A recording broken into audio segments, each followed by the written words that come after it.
The night is still etched in my memory, a night where silence carried more weight than any words. I was 24 years old, sitting at the dinner table with a bowl of soup that I had made, hoping it would be good enough to pass unnoticed. My father's hand came down across my face so suddenly that I barely had time to register the sting before my cheek flared with heat. His reason was as trivial as it was cruel. He said the soup had no salt. The taste in my mouth was metallic, not from the food but from the strike.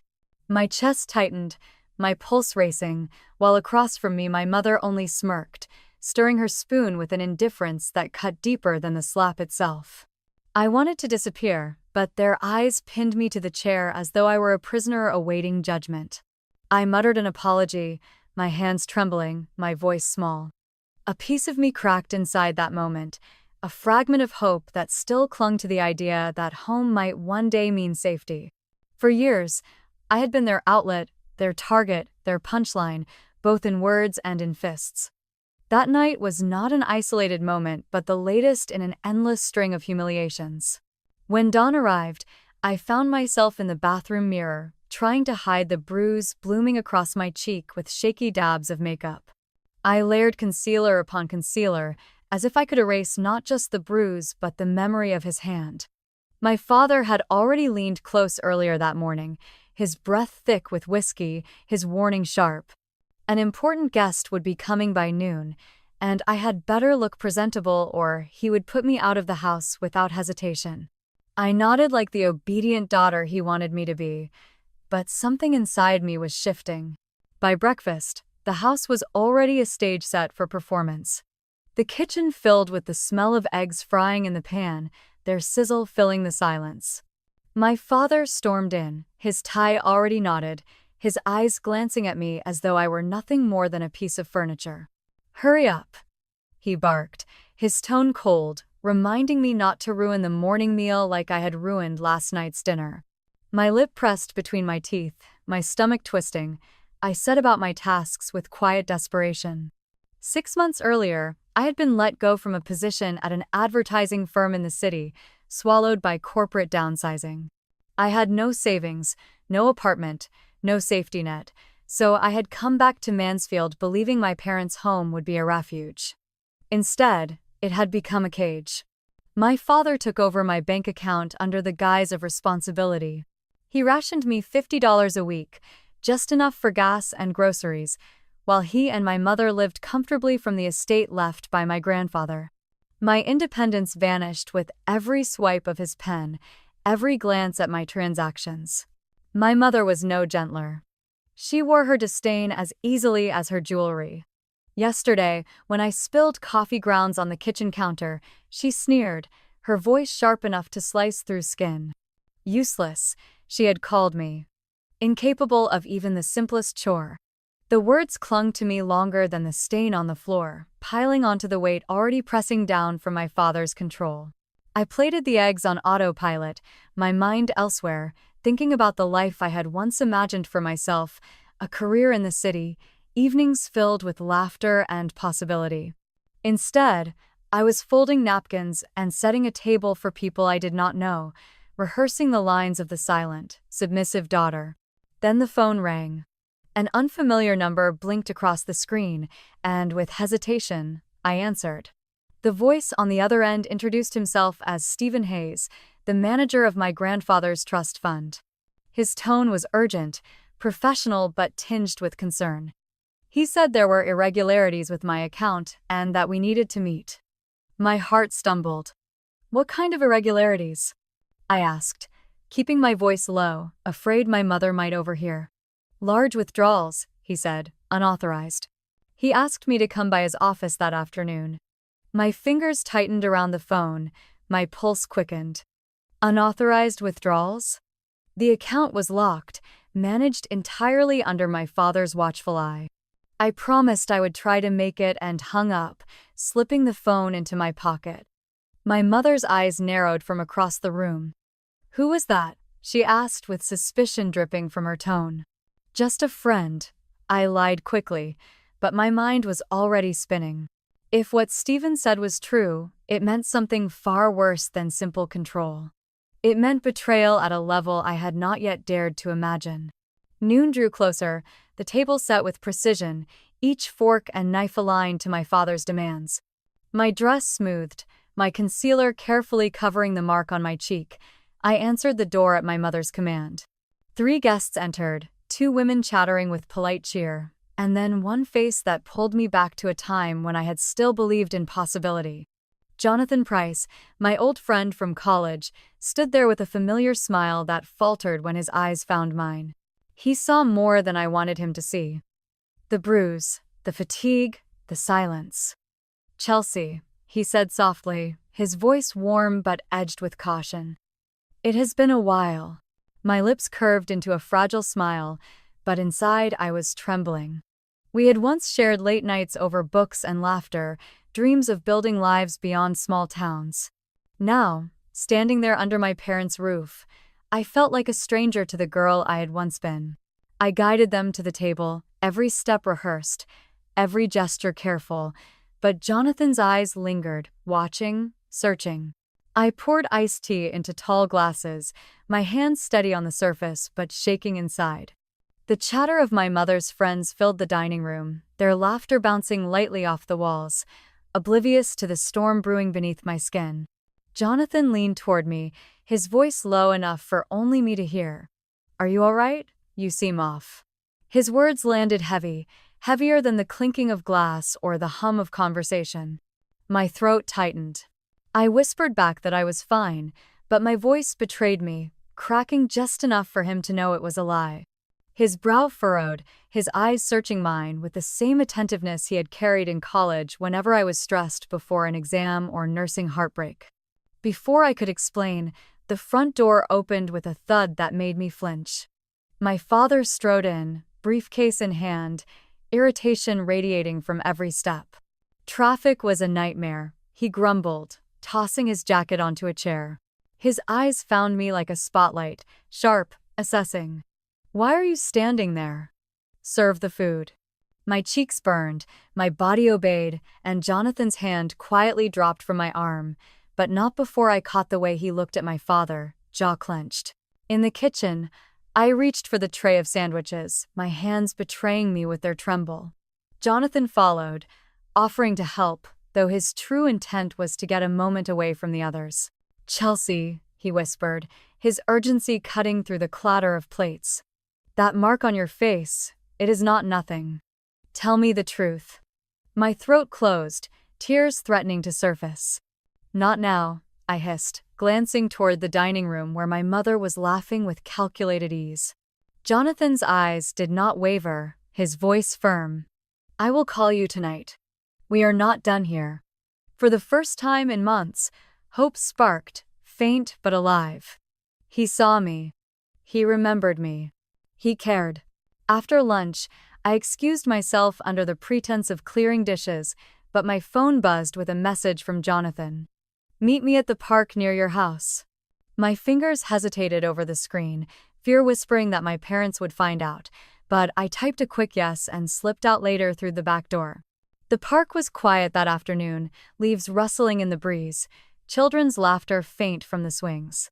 Jonathan sat waiting on a bench, his expression serious, and when he saw me, he stood.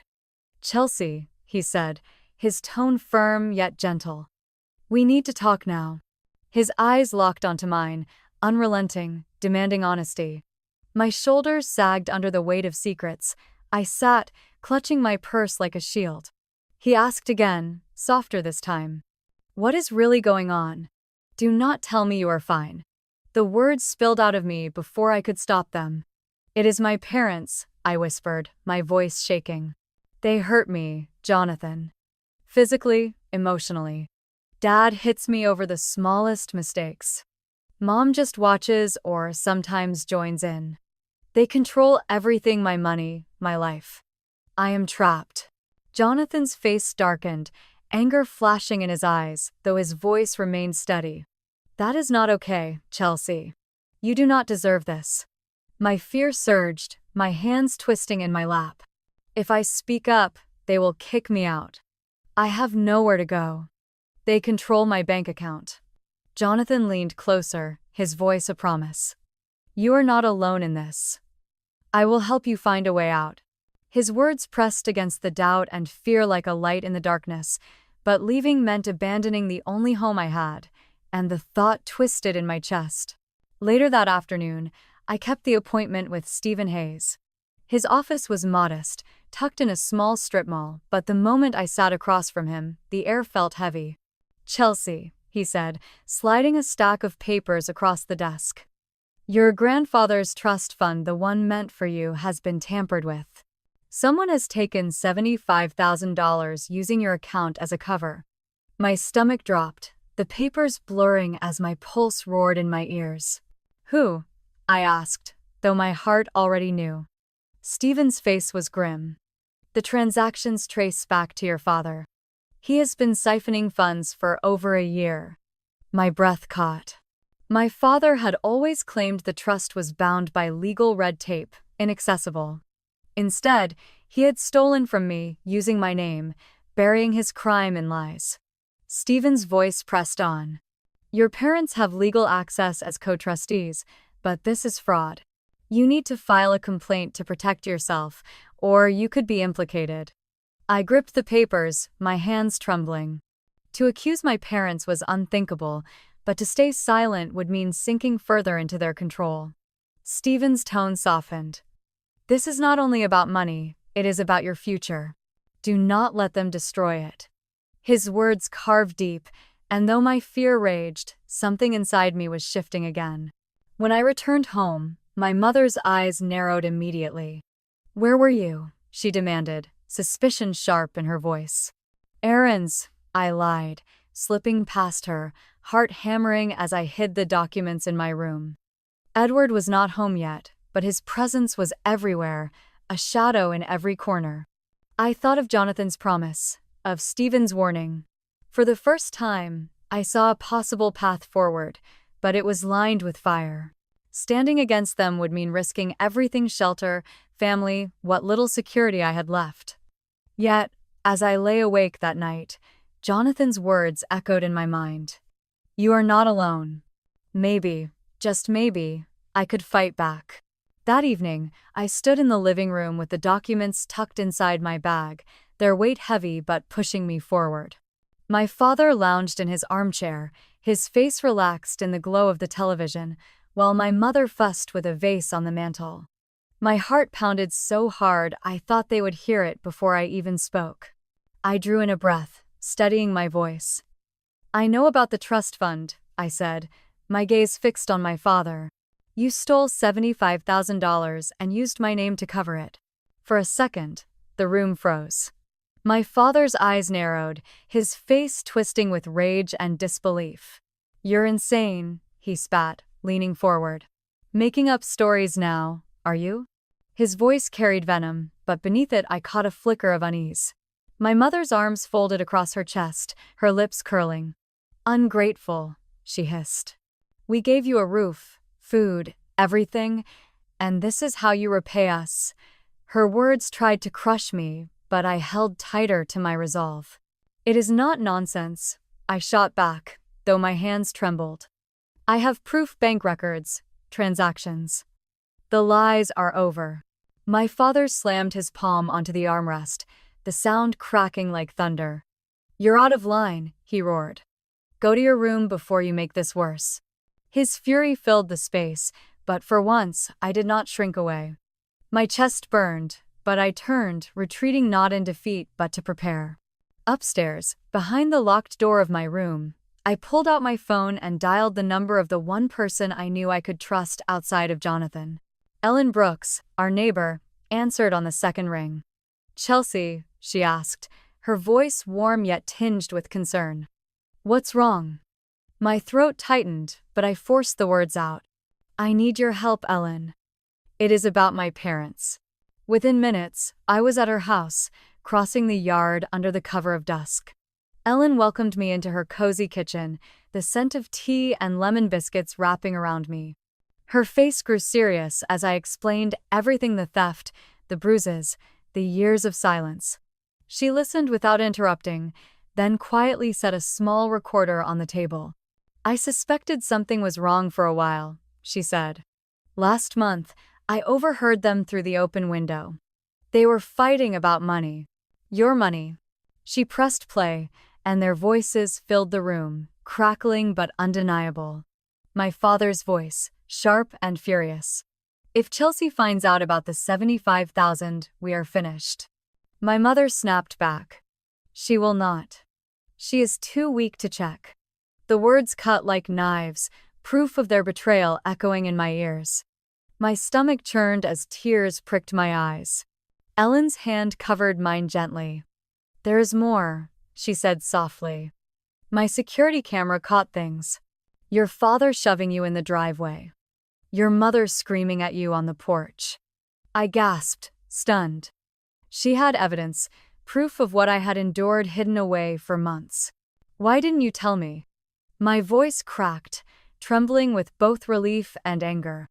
Ellen sighed. I wasn't sure you were ready to face it, but now you are. Her eyes were steady as she reached for her phone. I know someone who can help. His name is Richard Moore. He's a reporter who has been digging into local scandals. If you have the courage to share this, he will make sure the truth comes out. The thought of the entire town knowing my family's shame made my breath catch.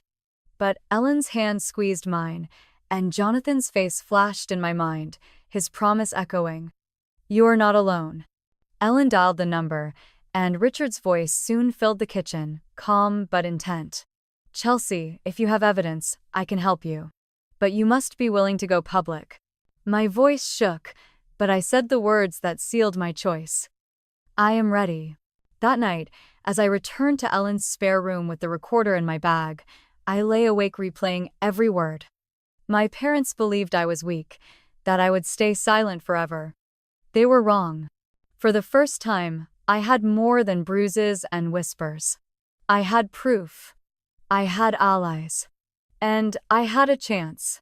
The fear was still there, pressing against my ribs, but so was determination, rising stronger than it had ever been. The next morning, the air felt sharper, every sound more vivid.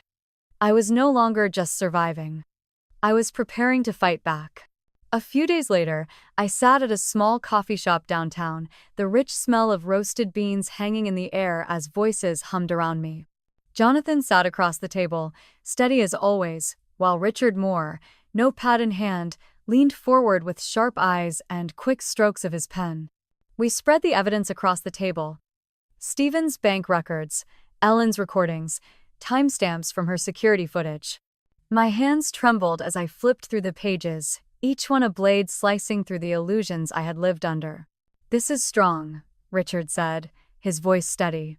A story like this will shake the town, but we should hold off until after the trial.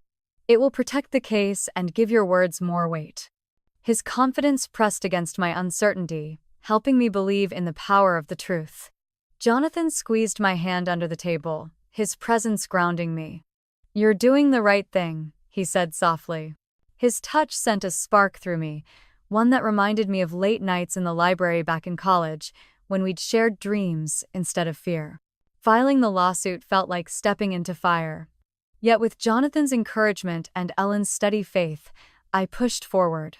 That evening, when I returned home, my father was waiting in the kitchen, his eyes dark and his voice low.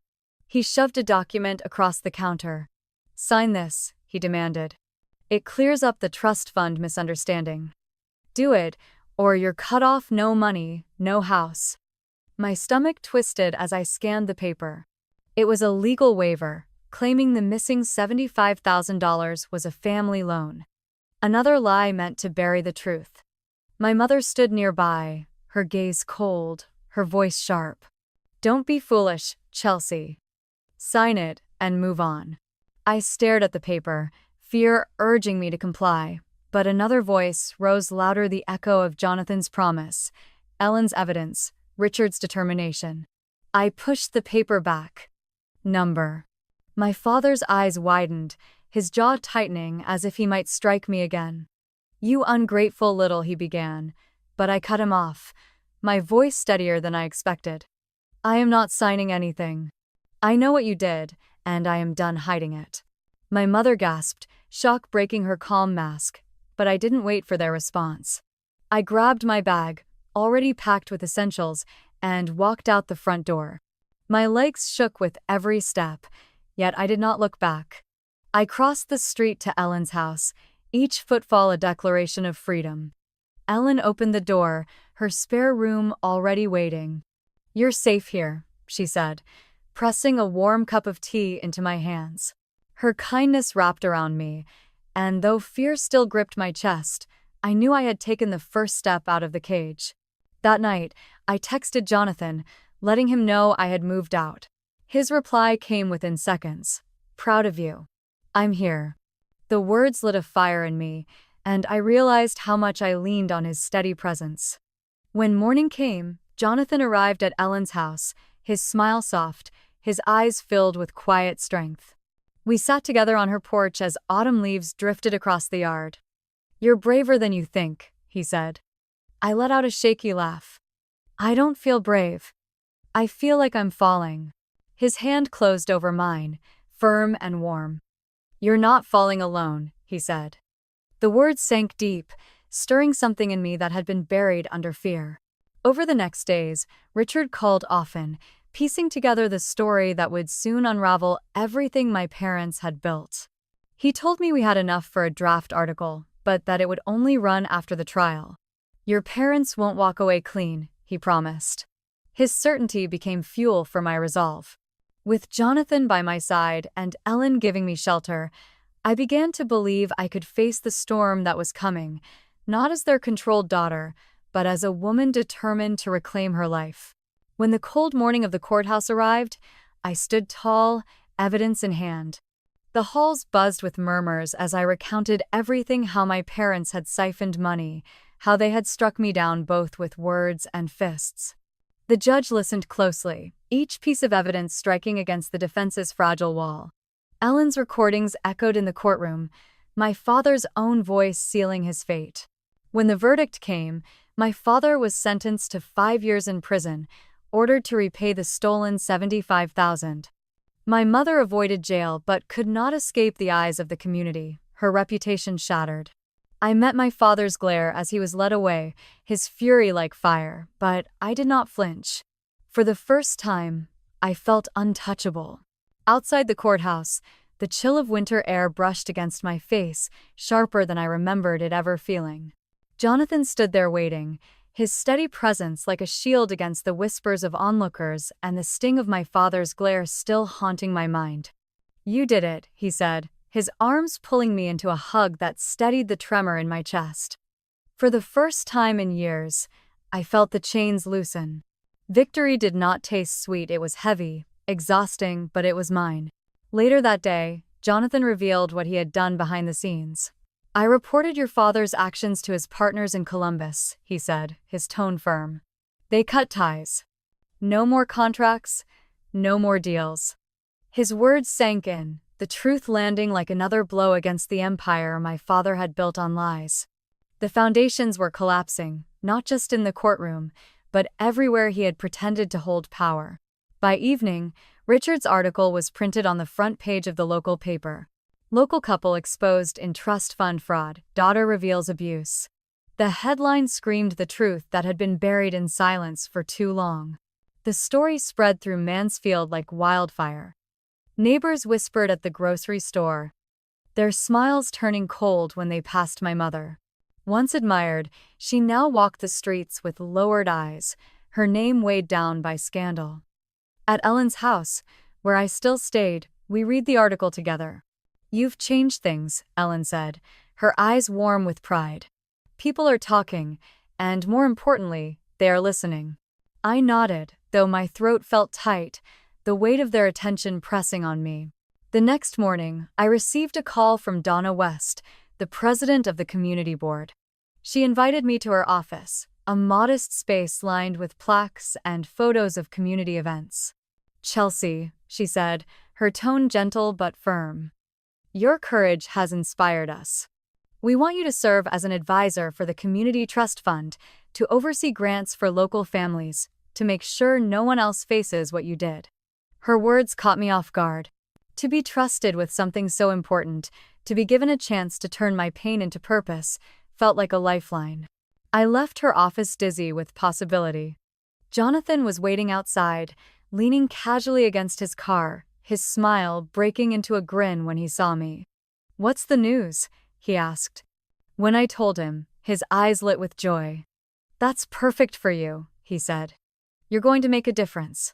His faith in me stirred something deep, something I had not allowed myself to feel in years. We walked together to the park, the same park where I had once confessed my parents' abuse.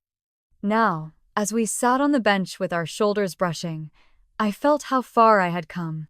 Mansfield, once a prison, now felt like a place where I could begin again. Jonathan had been there through every step, not as a savior, but as a companion, a reminder that I was not alone.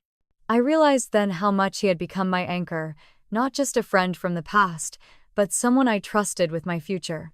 Back at Ellen's, I stared again at Richard's article, its words burned into my memory. Edward was gone, serving his time, his empire ruined.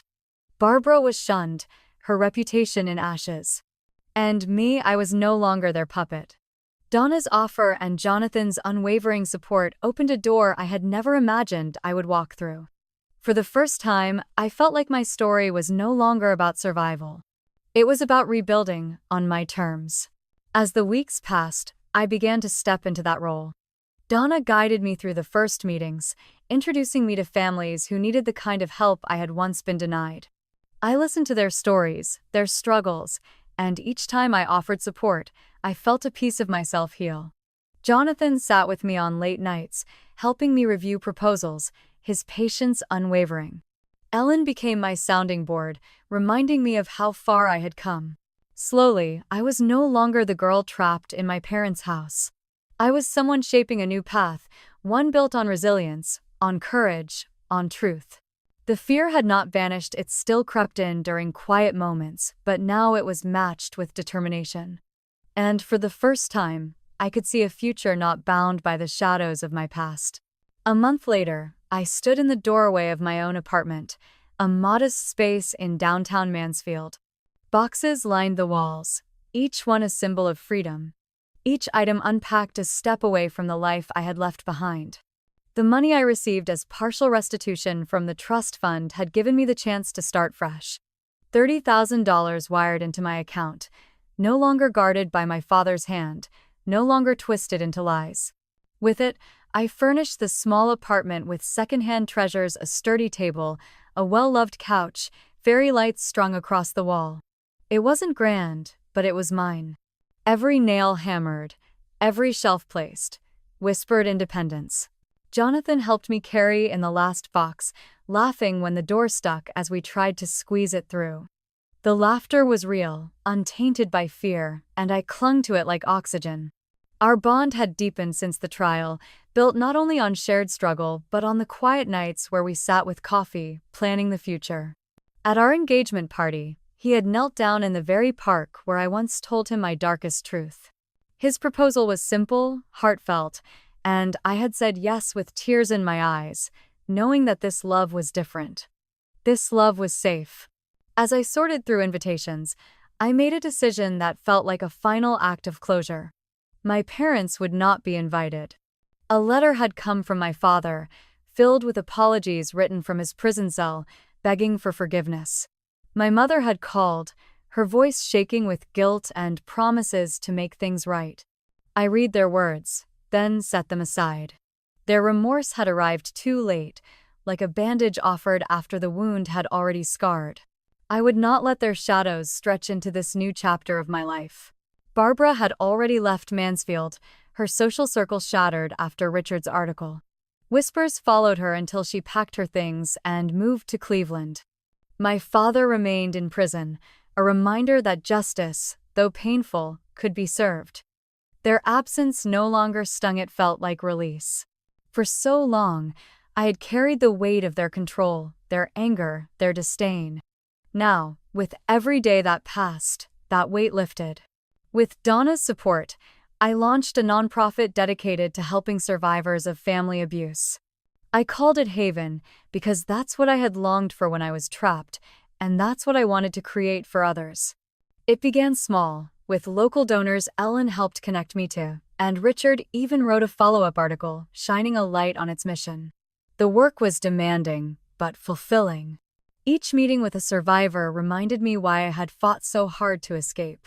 Each voice I heard echoed my own, once silenced, now rising. At a community gathering in the town hall, I stood at a podium, my palms damp, my heart racing. Faces looked up at me, neighbors, friends, strangers. I cleared my throat, my voice steady despite the swell of nerves. I lost my family, I told them, but I found my strength. No one should live in fear inside their own home. The words carried across the room, and when applause broke out, it washed over me like a tide. Donna stood nearby, her eyes proud, nodding with approval. After the meeting, she pulled me aside, her voice low but filled with conviction. "You've given Mansfield something real. Haven is already changing lives." Her words pressed deep into my heart, validating every sleepless night, every ounce of fear I had carried. Jonathan slipped his hand into mine, his smile warm. "You were incredible up there," he whispered. I squeezed his hand, realizing how much of my courage was strengthened by his unwavering belief in me. When our wedding day arrived, the vineyard stretched under autumn skies, rows of vines glowing golden in the fading Sunday. Ellen walked me down the aisle, her smile radiant, filling the role of family that my parents had forfeited. Richard and Donna sat among the guests, their presence a reminder of the community that had become my true family. Jonathan stood waiting, his eyes locked on mine, steady and certain. As I spoke my vows, promising to walk with him through every fight, every victory, I felt lightness settle over me. His vows mirrored mine, a pledge to build a future together, not defined by the past, but shaped by resilience and love. Afterward, we danced under strings of lights, laughter, and music filling the night. Ellen wiped tears from her eyes, Richard raised a glass and a toast, and I felt surrounded by the people who had lifted me out of the dark. The absence of Edward and Barbara was its own quiet victory. No apologies could undo their betrayal, and I no longer needed them to. Mansfield, once the site of my deepest pain, had become the ground where I rebuilt my life. That night, Jonathan and I sat in our apartment, still dressed in wedding clothes, the twinkling lights of the town glowing beyond the window. I thought of Haven, of the trust fund that had once been stolen but had now given me freedom, of the voices I had raised and the lives I could help. Most of all, I thought of the lesson etched deep into my bones. Family does not justify injustice. To stand up for yourself, even when it means losing the people closest to you, is the only way to reclaim your life. I had paid the price: security, parents, a past. But in return, I had gained Jonathan, Haven, and a voice that would never again be silenced.